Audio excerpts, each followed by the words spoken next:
Hello there. Stay a while and listen. Welcome, weary travelers, to Sleepy Wizard Tales. Find a comfortable nook, perhaps a soft pillow, and let your mind drift back with me through the mists of time. Before we begin our journey into the quiet hum of medieval life, I'm curious, where in this wide world are you listening from? And what time has the moon or sun found you settling in for this tale? Feel free to share in the comments below. It's always fascinating to see who's joining us from around the world. Now, dim the lights, maybe turn on a fan for that soft background hum, and let's ease into tonight's journey together. Imagine, if you will, the gentle scent of damp earth rising with the morning mist in a small, isolated village, nestled amongst the rice paddies of feudal Japan. It is the 16th century, a time of ceaseless cycles, both natural and man-made. Perhaps a farmer named Koji, his wife Hannah, and their children, bundled in rough-spun clothes, woven from hemp or coarse cotton, rise from their straw sleeping mats, laid directly on the packed earth floor. It's already been chosen by birth, by blood, and by people who've been dead for 6 generations. A bowl of watery gruel, made from millet or barley, perhaps with a few pickled vegetables, usually daikon radish or cucumber, kept in large earthenware jars. Every grain of rice, every morsel of food, is a precious commodity, the fruit of relentless effort and the constant threat of scarcity. The conversation is minimal, hushed, punctuated by the soft sounds of eating and the rustle of straw. As they eat, the growing daylight filters through the small, unglazed openings in the walls, illuminating dust motes dancing in the morning air. If you're unlucky, breakfast is pretend you're not hungry with a splash of river water. You're hungry, of course, because you've been tilling, planting, sweating, and politely not dying since sunrise. Meals aren't about indulgence, but survival, simplicity, and not choking on a fishbone in front of your If you're a peasant, your diet is rice for breakfast, rice for lunch, rice for dinner. If you're lucky, it's actual rice. If not, it's barley pretending to be rice. You might get a turnip or two, some pickled radish, if the gods are in a good mood. Meat is for the daimyo, or for that one chicken that looked at you funny and mysteriously disappeared. Fish sometimes, but it's dried, salted, and sharp enough to file your teeth. Soup is usually miso. If you can call hot salt water with 2 floating leaves soup, it's flavorful in the same way. Sea water is hydrating. Meals are sacred, quiet, and respectful. But mostly they're bland, small, and contain at least one crunchy mystery item. And no, you can't complain. Not unless you want your next meal served through your nose. Your role in society isn't a suggestion. It's a life sentence. Were you born into a samurai family? Lucky you. You're now responsible for the blade, the bow, and 10,000 ways to sit properly in front of your lord. Born a peasant, congratulations. You'll be spending the next 40 years ankle-deep in mud, and your children will too forever. There is no resume. No, start your own business. You're either a samurai, peasant, artisan, or merchant, and once you're placed, you stay there. Trying to jump ranks isn't just frowned upon, it's punishable. You don't climb the ladder in feudal Japan, you bow to it. Even merchants, who have coin, are near the bottom of society because they make money without labor, which is considered morally shady. You're literally too efficient to be respected. And then there are the Ater, the untouchables, who deal with death, butchers, executioners, leatherworkers. Society needs them, but pretends they don't exist. They're like ghosts with jobs. Women, whatever your class, your freedom ends where your father's opinion begins. You'll marry who you're told, obey whom you must, and thank the heavens if you're allowed to learn poetry. You are born assigned a costume and a script and shoved onto the stage of society, whether you want to perform or not. It's elegant, poetic, and crushingly inescapable. And that's all before you've had breakfast. The air inside is cool, with the lingering scent of last night's cooking fire. A humble aroma of boiled grains and perhaps a few wild herbs gathered from the nearby woods. There is no urgency in their movements, but rather a quiet inevitability, a resigned acceptance of the day's demands. Each stretch is slow, deliberate, easing muscles that have known endless labor. The air is cool, carrying the distant murmur of a mountain stream and the rustle of bamboo in the morning breeze. There are no grand stone structures here, only simple, thatched-roof huts, their dark wooden frames blending seamlessly with the landscape. The faint, sweet smell of cooking fires from neighboring homes, fueled by brushwood and charcoal, begins to mingle with the natural aromas of the countryside, creating a comforting, familiar atmosphere. As the first hints of pale light touch the eastern sky, painting the silhouettes of distant hills in soft greys and blues, a family begins to stir within one such dwelling. In feudal Japan, you don't wake up and choose your path. Their morning meal is a sparse affair. Stepping outside, the world unfolds in shades of greens and browns, vibrant and alive. The rice paddies, often glistening with dew, stretch out before them like a liquid mirror reflecting the emerging sun, which now casts long, gentle shadows. The distant sounds of other villagers beginning their day drift on the wind, the rhythmic splash of someone treading water in the paddies. There is no escape from it, no cool shade of a lord's manor house or a spacious, well-built home. The air fills with the rustle of dry stalks as they are cut, the gentle rhythmic swish of sickles slicing through the mature plants. Every bundle of rice is carefully gathered, then carried back to the village for threshing, separating the grain from the stalk and winnowing, removing the chaff. The success or failure of the harvest dictates their very survival, their ability to ward off starvation through the long winter months. But even a bountiful harvest offers little comfort, for a significant portion, often half or more, sometimes even as much as 70%, must be given to their feudal lord as tax. This is the inescapable reality of their world. They toil not primarily for themselves, but for the samurai who rule over them, the unseen hand that guides their lives, demanding sustenance for their warriors and their courts. If they cough up too much rice, they starve. If they hide some to survive, that's treason, and heads roll often. Taxes are relentless. You don't get paid in coins. You pay them with rice. Your family eats what's left, which isn't much, especially if the harvest was bad or if your lord's nephew accidentally rode a horse through your plot during a military drill. Want to complain? That's adorable. Talking back gets you whipped, exiled, or promoted to corpse. If you're really lucky, you might become a village elder, which means people still don't listen to you. But now, ask for your advice, right before ignoring it. You're legally not allowed to leave your village without permission. You are, in effect, a rice-based prisoner with seasonal ankle rot, a brief respite.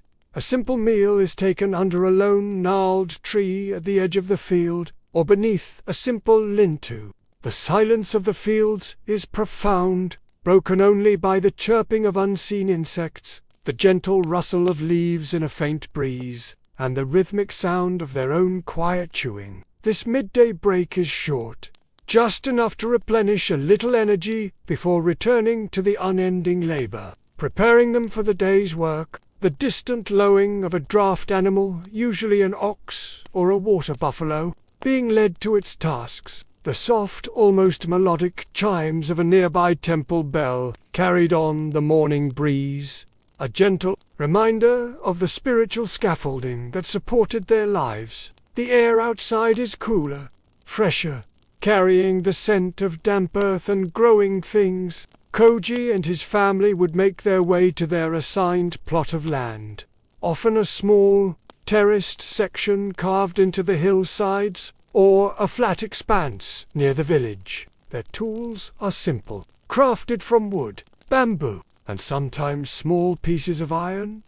A sturdy wooden hoe for turning soil, a small, curved sickle for harvesting, a basket woven from reeds for carrying produce. The work is backbreaking, relentless, a continuous engagement with the earth. You wake up with the sun, not because you're one with nature, but because the land tax doesn't pay itself. And also, your thatched hut has no doors, no windows, and someone's goat just walked across your bed. From dawn until dusk, their bodies are bent, their hands immersed in the cool, silty water of the paddies, planting the delicate rice seedlings.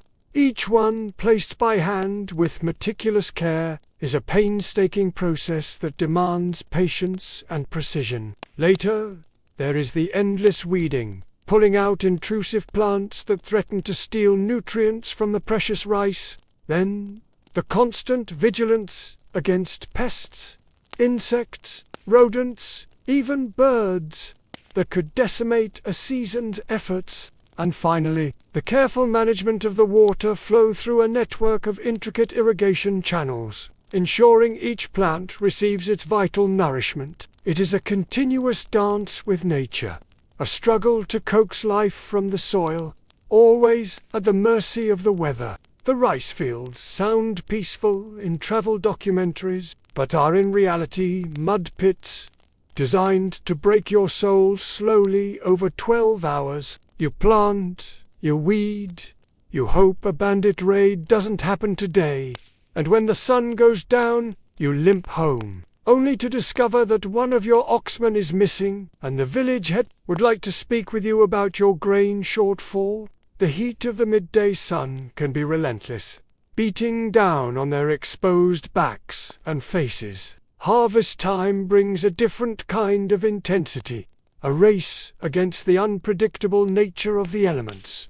Beyond the fields, other essential tasks await, forming the fabric of their daily existence, collecting firewood from the dense forest, always with the risk of encountering wild animals, like boar or bears, or unseen dangers, like bandits. You begin your day by washing, not in a cozy tiled bathroom, but at a stone basin filled with ice-cold water fetched from a well or stream. A sudden fever, a persistent cough that worsens with each passing day, a festering wound from a day in the fields, or a debilitating stomach ailment, any of these could swiftly steal a life, leaving a gaping hole in the family unit and the small, close-knit community. There are no doctors in these remote villages, only the wisdom of local healers who employ traditional remedies, herbal poultices, and prayers. The quiet hope of recovery rests heavily on the patient's constitution and the kindness of fate.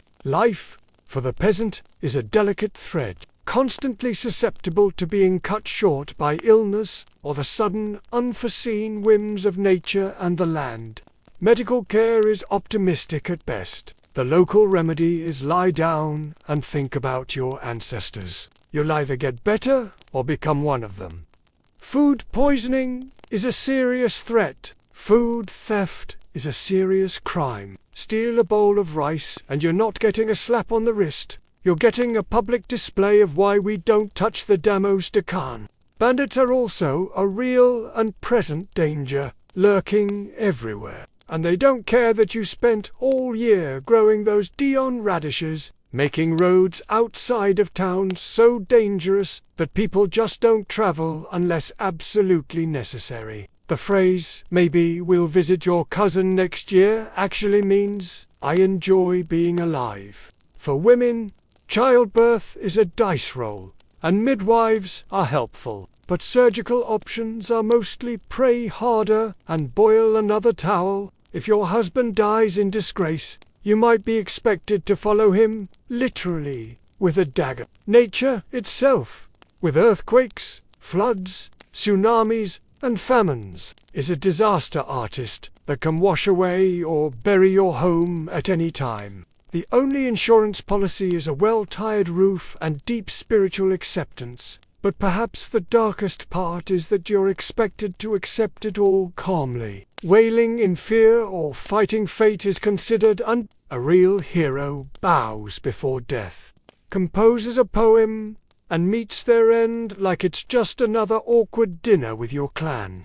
There's no heating, no negotiating. You splash your face and arms, shivering as if the ancestors are punishing you for having pores. Soap is only available if you're rich, and even then, it's made from ash or rice bran, and smells like something a monk invented as a test of character.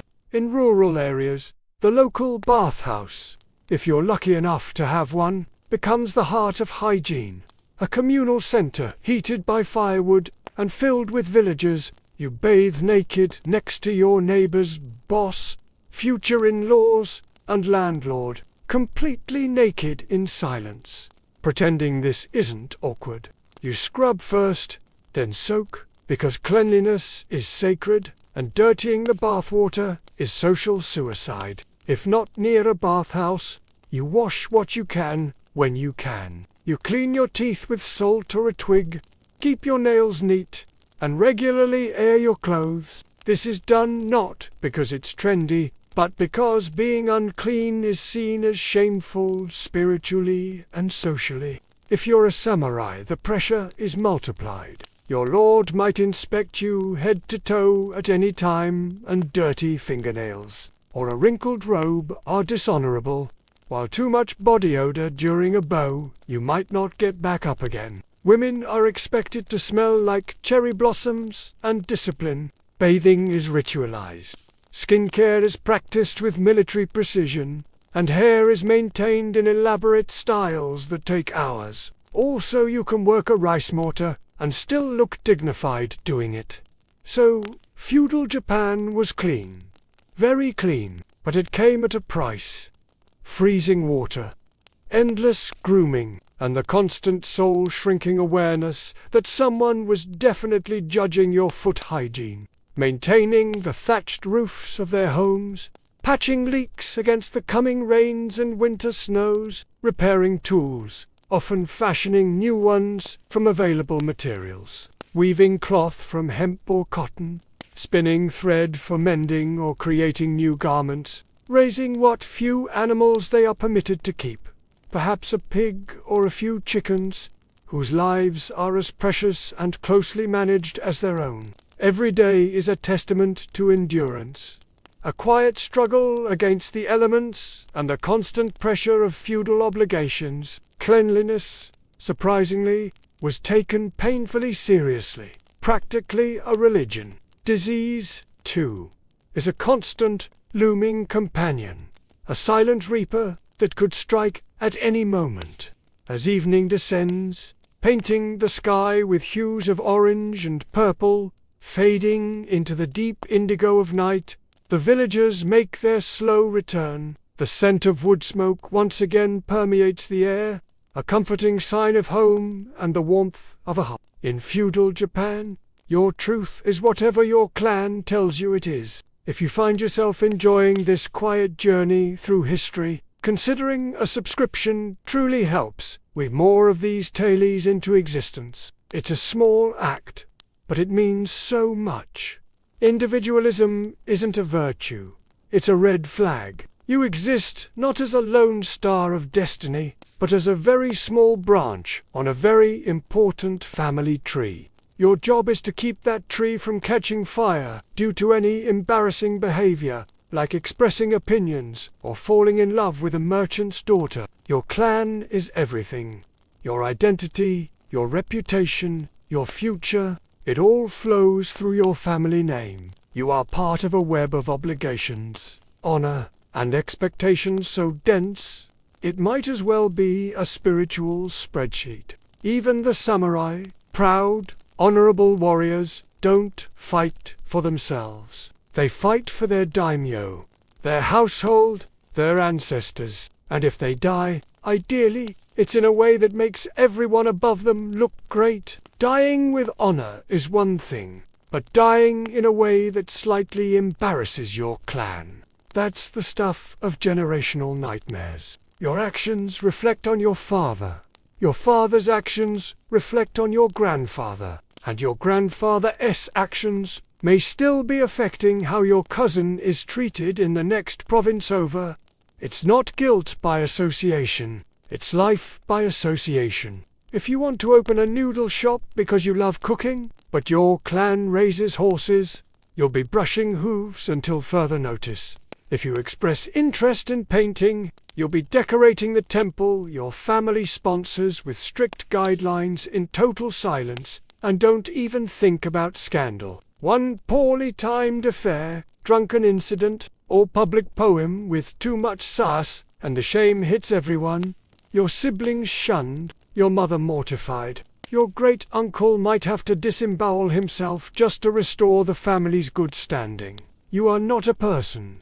You are a representative, a chess piece, and a liability with legs. But if you play your role well, bow at the right times, and marry who you're told, your clan might just speak your name with something resembling pride. And that's the feudal Japanese version of a personal achievement badge. The low clatter of pots and dishes, the low murmur of voices, the occasional cry of a child. These familiar sounds fill the air, signaling the close of another day. The evening meal, eaten by the flickering light of a single oil lamp or the glow of the embers, is a time for quiet reflection. Perhaps a few shared stories of the day's small triumphs or frustrations, or the rhythmic sound of a child being sung to sleep with a simple, ancient melody. There is no artificial light to extend the day, so sleep comes early, a necessary bomb after a day of unceasing labor. The village settles into a deep, profound silence, broken only by the chirping of crickets, the rustle of leaves in the gentle breeze, and the distant, haunting hoot of an owl. This is the rhythm of their lives, a constant cycle of labor, sustenance, and rest, deeply intertwined with the natural world around them, a quiet testament to their resilience. Festivals exist, where you might get drunk on sake and dance, but planting season always starts again in a few days. So, you are the foundation of the economy. The reason the samurai eat, and the person everyone forgets, exists. And no, you do not get a day off. Because feudal Japan believes in hard work, generational suffering, and keeping expectations extremely, extremely low. In modern life, you're told to follow your dreams, be your own person, and live your truth. It sometimes feels like these stories, these glimpses into lives so different from our own, are sustained by a delicate thread. From the quiet, cyclical existence of the peasant, let us now turn our attention to a figure who, for a time, sought to break those cycles, to shatter the very fabric of feudal Japan and forge it anew. Imagine, if you will, the roar of 1,000 voices, the glint of sun on steel, the thunder of hooves, echoing across the tumultuous landscape of the Sengoku period, the age of warring states. This was the stage upon which Oda Nobunaga, a man of audacious vision and ruthless efficiency, would attempt to play the role of unifier. Born in 1534, a time when Japan was a patchwork of squabbling, constantly vying for power, Nobunaga inherited a small, relatively insignificant domain in Owari province. From a young age, he was an enigma, a figure who defied convention. City after city, province after province, fell before his advancing armies, often with terrifying speed. He wasn't afraid to use terror as a tool to send a chilling message to those who dared to resist his authority. The sieges of Buddhist monasteries, like the powerful in Ryakuji on Mount Hiei, are stark examples of his brutal efficiency. He was known for his unconventional dress, his apparent disregard for traditional etiquette and the elaborate rituals of the samurai class, and a fierce, almost unsettling intelligence that often manifested as unpredictable behavior. His peers initially dismissed him as the fool of Owari, scoffing at his erratic demeanor and seemingly wild ideas, yet beneath this eccentric exterior lay a mind as sharp as any samurai blade, a tactical genius capable of audacious planning and swift, decisive action. Nobunaga understood that the old ways, the constant, petty skirmishes that had plagued Japan for generations, were leading nowhere. He saw a fragmented nation, bleeding from countless conflicts, ripe for consolidation under a single, unifying banner. His ambition was not merely to expand his territory, to add another province to his holdings, but to bring all of Japan under a single, iron-fisted rule. His methods, however, were often brutal, shocking even in an era accustomed to widespread violence. He was quick to abandon tradition if practicality and efficiency demanded it, embracing new technologies like the arquebus, the firearm, long before many of his conservative rivals grasped its destructive potential. He saw the future in gunpowder, not merely in the traditional sword and bow. Consider the Battle of Okayazama in 1560, a moment that truly revealed the genius and daring of Nobunaga. His campaigns were relentless, marked by a tireless drive and an unwavering focus on his ultimate goal. Though these monasteries were centers of profound learning and ancient faith, they had allied against him, providing refuge and support to his enemies. Nobunaga ordered their complete destruction and the massacre of thousands of monks, civilians, and warriors within their walls, illustrating his unyielding determination to crush all opposition, regardless of its spiritual significance.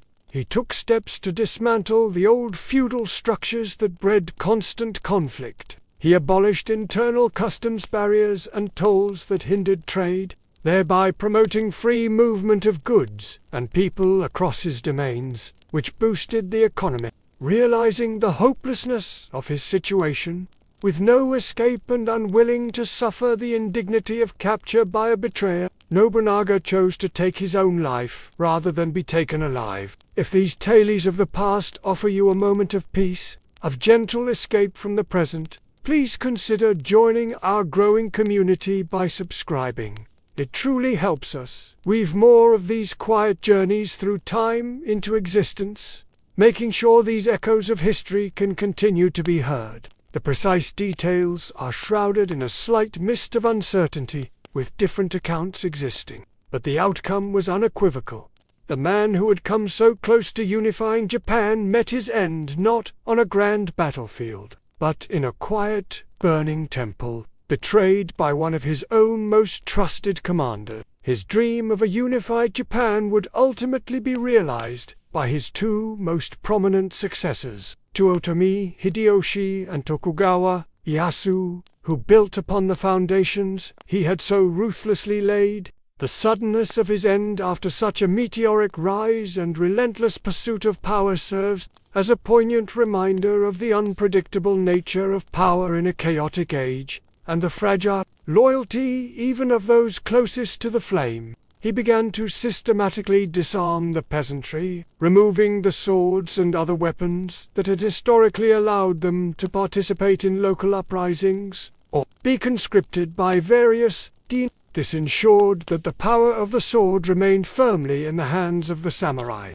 ultimately consolidating his own control. He was also a master of logistics, building efficient supply lines to fuel his massive and ambitious campaigns. Recognizing that an army marches on its stomach, his vision was not simply conquest, but the creation of a new order, a unified Japan where his word was law, a strong central authority replacing the chaotic decentralization of the past. He established new administrative policies, standardized weights and measures, and even encouraged the growth of merchant classes, Understanding their economic importance, he famously declared himself to be the king of the sixth heaven, a provocative title that hinted at his desire to transcend earthly limitations and reshape the world according to his own uncompromising will.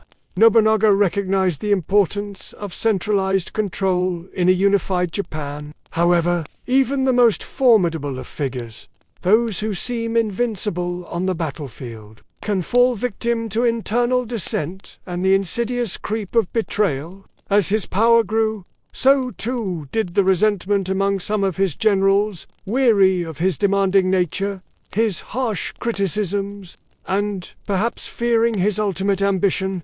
Some even suspected he sought to become emperor himself. The dramatic and sudden events that led to his downfall occurred in 1582 at Honagi Temple in Kyoto. He was resting there with a small retinue, perhaps only a few hundred guards, when his trusted general Akechi Mitsuhide inexplicably turned against him. The temple was surrounded by Mitsuhide's forces, who then set it ablaze, trapping Nobunaga inside. I confess, sometimes it feels as though the stories themselves are reaching out, hoping to find an ear to listen, to be shared and remembered. Let us now turn our quiet attention to a practice that too many outside of feudal Japan remains cloaked in profound mystery and, at times, a chilling fascination. The ritual suicide, known as it is a concept deeply intertwined with the very essence of the samurai, a testament to their unwavering code of honor.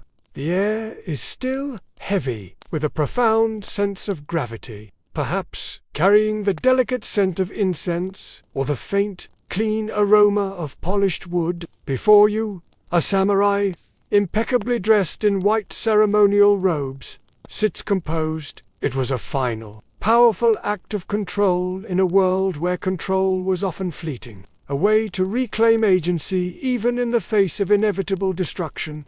By taking one's own life in this prescribed manner, the samurai could avoid dishonor, demonstrating courage and resolve even in their final moments. A defeated general might choose it to avoid capture and public execution by an enemy, preserving the honor of his clan and sparing them the added indignity of his public demise. A samurai who had committed a grave error, a serious transgression against his lord or the established order, might be ordered by his lord to perform it, transforming what would otherwise be a punitive execution into an act of loyal self-sacrifice and atonement. It could also be a voluntary act of protest, a final, dramatic statement against an unjust ruler or a misguided policy. Sacrificing oneself to draw attention to a critical issue. Mess up badly enough, and your lord might give you a short blade and a quiet room and say, you know what to do. If they lose a battle, or insult their honor, or even spill sake on the damos robe, it's and upright, often on a raised platform, facing a small, intricately carved blade, his tanto, a short dagger. This is not an act of despair or madness, born of uncontrolled emotion, but one of deliberate, ritualized self-termination, performed with immense gravity, and according to a strict, ancient protocol passed down through generations, and a stark contrast to the values of life and self-preservation we often hold dear in modern times. This act, while outwardly violent, was performed with an almost meditative stillness, a final, deliberate assertion of control. Imagine, not the frenzy of battle, nor the quiet toil of the fields, but a solemn, hushed room, perhaps within a samurai residence or a designated ritual space. The roots of seppuku, sometimes referred to by the more common, though less formal, term harakiri, lie deep within the samurai code. Bushido, the way of the warrior. For a samurai, honor was paramount, considered more valuable than life itself. To lose face in battle, to suffer a humiliating defeat, to bring shame upon one's family or clan, or to be condemned for a grievous offense.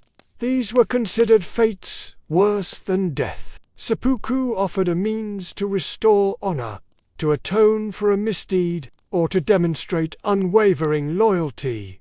Seppuku, this wasn't rare. It was a respected, even celebrated way to preserve dignity. The reasons for performing seppuku were varied, yet always rooted in the concept of honor and duty. Perhaps one of the most poignant reasons was to follow one's lord into death, an ultimate display of devotion and loyalty, particularly after the lord's own demise. Each instance, though tragic, was understood within the context of a profound commitment to a code. You don't live for yourself, you live for your damo, your lord. How could a society elevate such an act of self-violence to the highest form of nobility, to choose the manner of their death, and thus preserve their dignity in the eyes of their peers and their ancestors? It removed the stigma of execution at the hands of another, transforming it into a final, honorable choice, a self-inflicted purification. It also served as a powerful deterrent within samurai society, reinforcing the strictures of the Bushido Code and the immense, ultimate consequences of transgression. The quiet, almost meditative focus required to carry out such an act, even in the face of inevitable oblivion, speaks to a discipline and a worldview that remain, in many ways, an enduring enigma to those outside the cultural context of feudal Japan. It speaks to a deep-seated belief in the spiritual weight of honor, the idea that one's spirit could be purified through a final, defiant act of will.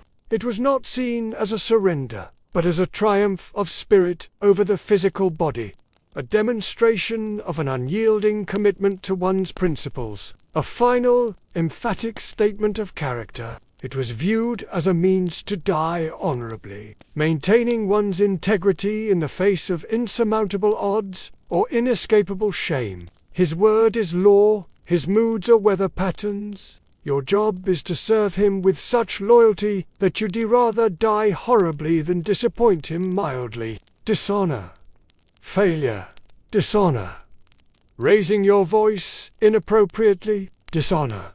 Looking at the wrong person sideways during a tea ceremony. You guessed it. Dishonor. And dishonor isn't something you walk off. It's something you're expected to atone for, usually with your own intestines. That's not a metaphor. That's seppuku, the ritual suicide. The ritual itself was highly prescribed, a precise and almost theatrical performance, designed to underscore its solemnity. The samurai would typically bathe, purifying himself physically for the spiritual journey ahead. He would then put on white robes, symbolizing purity and readiness for death. A final, symbolic meal would often be shared, perhaps a simple bowl of rice or a cup of sake, a quiet communion before the ultimate parting. He would then be presented with the tanto, laid out on a small, ceremonial stand, often wrapped in white paper. A kaisakunin, a trusted friend, a close retainer, or a skilled swordsman would stand by, sword drawn and held in a specific stance, ready for their crucial role. The samurai would then, with immense self-control and stillness, take the tanto and, in a single, determined motion, drive it into his abdomen, drawing it across from left to right. This was the moment of ultimate courage and endurance, a test of his resolve. The Kashekunin's role, one of profound responsibility, was to deliver the immediate, merciful decapitation. Strike the moment the samurai showed the first sign of pain or began to falter, ensuring a swift end and preventing prolonged suffering or any display of weakness. The precision required for this final blow was immense, a testament to the solemnity and importance of the moment for both individuals involved. It was public, ceremonial, and performed with the same precision as a tea ceremony, but with significantly more internal bleeding. You kneel, pull out a short blade, and let's stop there. You get the idea. The mystery surrounding seppuku isn't just in the physically harrowing act itself, but in the profound cultural values that allowed it to flourish and be revered, even in its darkest forms, such as being ordered to perform it as a punishment. The act of seppuku allowed the samurai to maintain agency. The legacy of seppuku is a stark reminder of the unique and often challenging values that shaped the world of the samurai. On top of the ever-present threat of seppuku, samurai were expected to train constantly. This wasn't merely physical training in swordsmanship, archery, and horseback riding. It also included rigorous study of strategy, calligraphy, and poetry. All of this was to be maintained while presenting a perfect posture. It enforced conformity to the Bushido code, and provided a means for lords to exert ultimate authority over their vassals, without resorting to common execution, which would have been dishonorable for both parties. To die by one's own hand in a prescribed manner could cleanse perceived spiritual defilement. It was a way to transcend the physical realm and prove the strength of one's spirit. The calm, composed demeanor expected during the ritual was a direct reflection of Zen training, demonstrating a mastery over fear and pain that was the hallmark of a true warrior.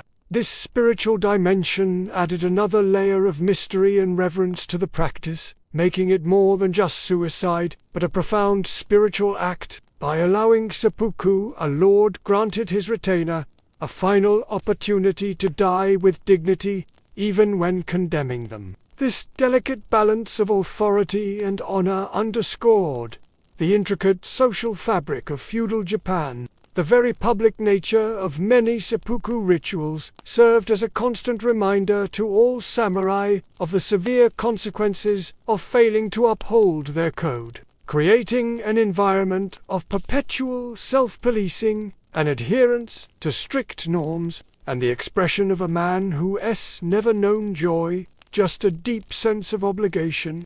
Laughing too loud was considered unrefined. Showing fear or getting emotional was a sign of weakness, shameful. Not all samurai embraced it willingly, and there were instances of refusal or attempts to escape such a fate. However, the cultural pressure to conform was immense, and the alternative, living in disgrace, potentially leading to the extermination of one's family or clan, was often considered far worse. The collective honor of the family and clan superseded individual desire for life, creating a powerful imperative that shaped countless decisions throughout the feudal era. The shadow of seppuku thus loomed over every samurai's life, from the moment they picked up their first training sword until their very last breath. Their clothes had to be precise, their sword spotless, and their conduct so honorable that it makes other people uncomfortable. If you ever raised your sword in anger without cause, insulted a superior, or lost a duel, you don't just lose, you lose everything. Being a samurai isn't about glory, it's about discipline, silence, and surviving each day without blinking wrong. So yes, you look good in armor, but you're one eyebrow twitch away from existential catastrophe. The concept of honor extended beyond life into death itself. A samurai's death, particularly by was seen as the ultimate demonstration of his commitment to the ideals of Bushido. It was a final lesson, a public declaration of unyielding spirit, even in the face of defeat or perceived failure. This emphasis on an honorable death created a psychological landscape where the idea of surrender or living with shame was often more terrifying than the physical pain of the ritual. The samurai's entire life was geared towards this potential moment, instilling a profound sense of self-control and stoicism from a young age. Boys were taught how to compose a death poem by age 14, a testament to how deeply ingrained this philosophy was within their education. Their education was rigorous, but with a clear purpose: to serve, protect, and not embarrass the clan. They studied Chinese classics, Bushido principles, and how to bow so precisely that the gods take notes. The act of seppuku was also a powerful tool for social control within the samurai class. The philosophical underpinnings of seppuku are complex, drawing from Zen Buddhism's emphasis on control over one's own body and destiny, as well as Shinto notions of purity and pollution. Despite its stark nature, seppuku also had its critics and debates within historical Japanese society. This peculiar and profound practice is a window into a world where values were inverted compared to modern sensibilities, where the greatest act of courage could be a deliberate and where the preservation of an abstract concept like honor held more sway than the tangible reality of life itself. If this journey through the quieter, sometimes more profound, corners of the past offers you a moment of peace, of gentle escape, please consider joining our growing community by subscribing. Your support truly helps us continue to share these contemplative tales, ensuring their whispers can reach more ears. The stillness and precision of the seppuku ritual, set against the backdrop of a chaotic and violent age, stand as a testament to the extraordinary mental and spiritual discipline of the samurai. It highlights a unique cultural understanding of life, death, and what it truly meant to be a warrior in feudal Japan. I confess, sometimes it feels as though these threads of history, these complex decisions of people long past, are calling out to be understood, to be reflected upon. From the solemn, ritualized world of the samurai's final act, or the arduous toil of the peasant, let us now transport our minds to a place of stark contrast, a realm of almost unimaginable opulence and intricate political maneuvering. The shogun's court. Here, the very air itself might carry the delicate scent of cherry blossoms in spring, or the rich, deep aroma of polished cypress wood and fine incense from the grand residences. The sounds are different too. Not the animal calls or field labor, but the rustle of silk garments, the soft murmur of refined voices, the distant plucking of a koto. There are no Wataland daub huts here, but vast sprawling complexes of interconnected buildings, their roofs adorned with intricate dark tiles that gleam in the sun, their walls adorned with exquisite paintings depicting landscapes, mythological scenes, and delicate flora and fauna. Every detail is a testament to wealth and artistic patronage. While the peasant labored ceaselessly in the fields, and even the samurai faced the stark realities of war and the demanding strictures of ritualized death, there existed a world of refined luxury hidden behind the high imposing walls of grand castles and sprawling estates. This was the pinnacle of power, a world of gilded screens and whispered secrets.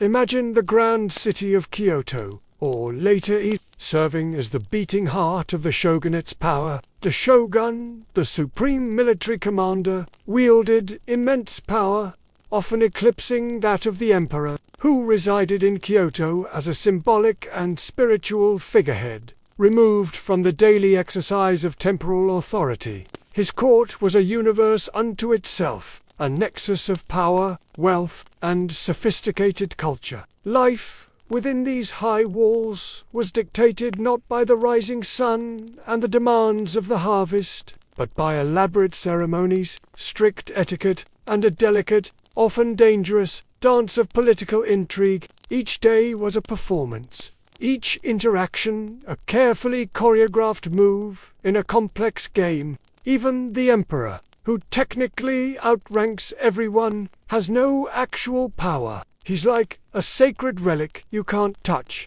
but also can't ignore. Blessing rituals, naming errors, and occasionally writing poetry, but probably broke. The hierarchy isn't flexible. You don't climb it. You are placed, and you stay put, like an overly obedient bonsai tree. Ambition isn't admired, it's feared. The higher you rise, the closer you get to a sword in your back. Respect is demanded upward, and authority is enforced downward. Orders are obeyed, not discussed. Disagreements are dangerous. Any hint that you think you're above your station is not ambition. That's a death wish in formal attire. So, wherever you are, someone above you controls your fate, and someone below you is hoping you trip.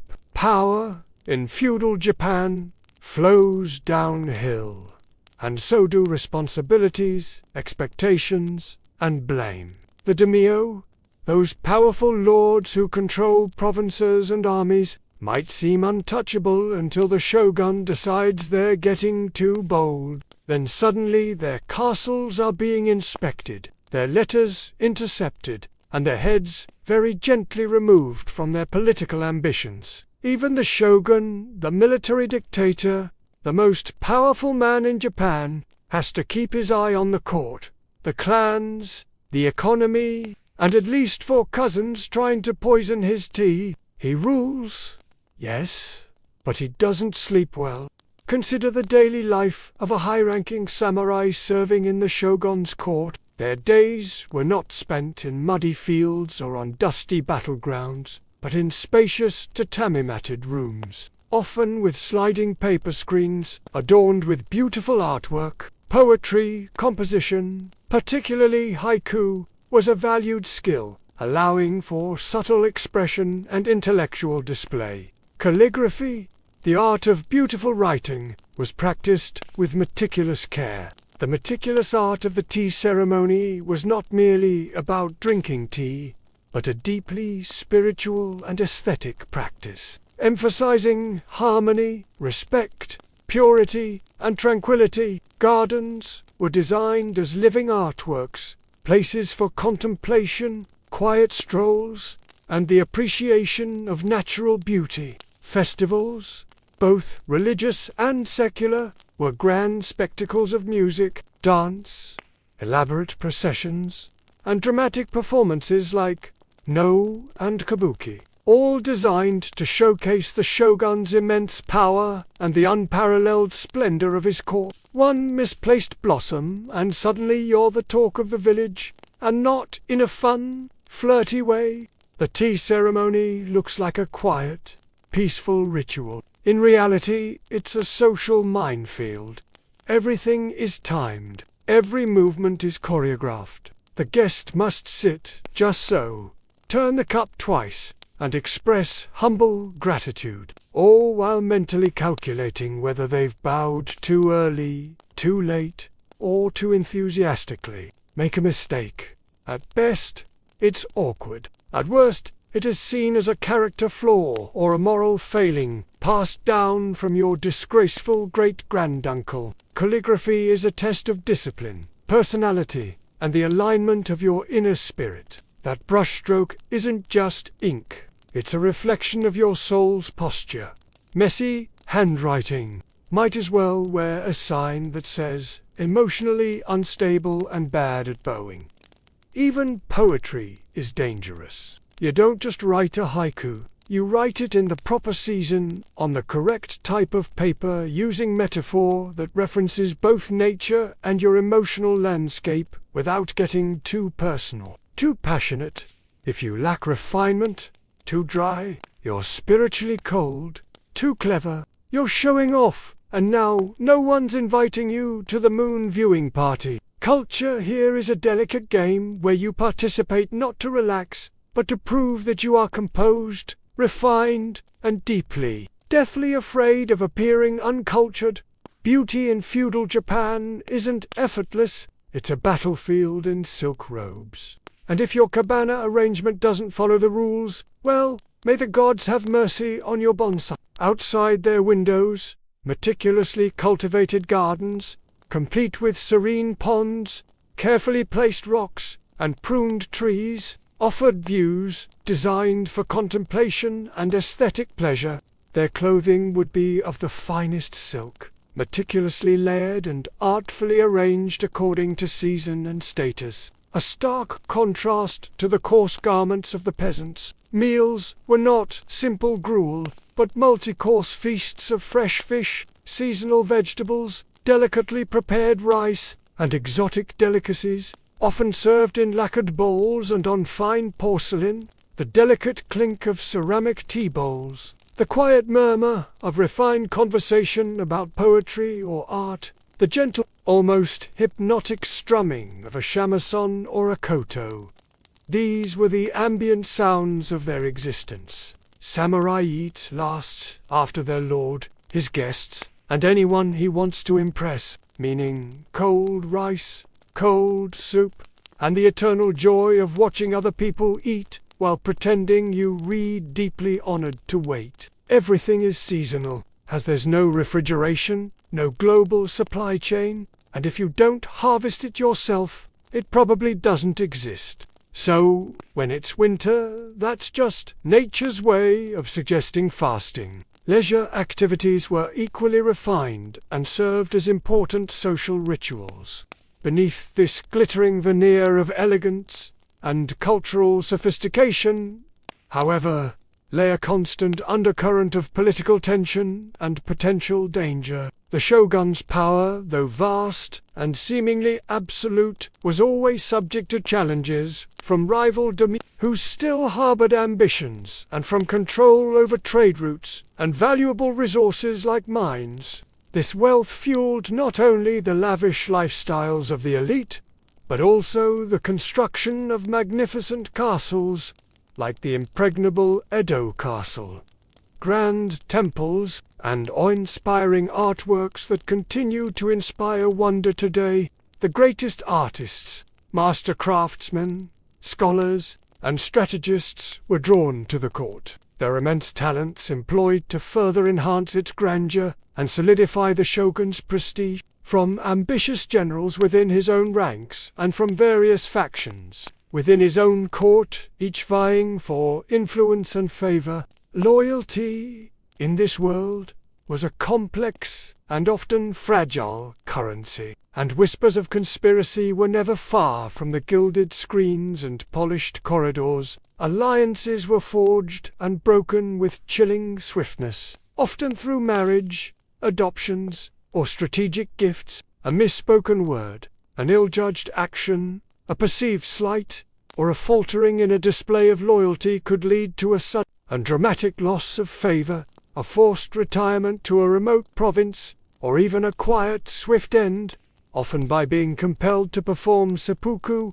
Your opinion is a liability. Free speech is not a concept, it's a fast track to disgrace, exile, or sudden career-ending decapitation. The social hierarchy is rigid, and every word has weight. Speak above your class, you're being imputed. Criticize someone above you, you're insolent. Make a joke that doesn't land, that's treason adjacent. Even within families, you tread carefully. A son doesn't interrupt his father, a wife doesn't correct her husband, and no one, absolutely no one, questions the Dharma, unless they've always wanted to explore the afterlife via sword tip. Even samurai are trained to speak with measured calm, even when furious, as a sharp tongue is worse than a dull blade. It's unbecoming, it's dangerous, and it might force someone into the awkward position of having to kill you to restore their honor. Silence is almost always safer. Apologies are an art form. You don't just say sorry, you grovel. You possibly write a poem about your shame. You might even send a gift, like a live bird, or a decorative comb, while sincerely hoping the person receiving it doesn't decide to duel you anyway. If your tone is too casual, it can be interpreted as sarcasm, defiance, or spiritual rot. Humor is a tightrope walk. Laughing at the wrong thing could be seen as disrespect. Laughing with someone important might imply you think you're on their level. And that's how people end up mysteriously reassigned to the far north. So, you're free to speak technically, but in practice, you nod, smile, and pray your opinion never tries to escape your mouth. Because loose lips don't just sink ships, they sink social standing, reputations, and sometimes your entire bloodline. The shogun's court was also the center of vast wealth. accumulated through the rigorous taxation levied on the very peasants we spoke of earlier. Beneath this glittering veneer of elegance and cultural sophistication, however, lay a constant undercurrent of political tension and potential danger. The shogun's power, though vast and seemingly absolute, was always subject to challenges from rival daimyo, who still harbored ambitions, accumulated through the rigorous taxation levied on the very peasants we spoke of earlier, and from control over trade routes and valuable resources like mines.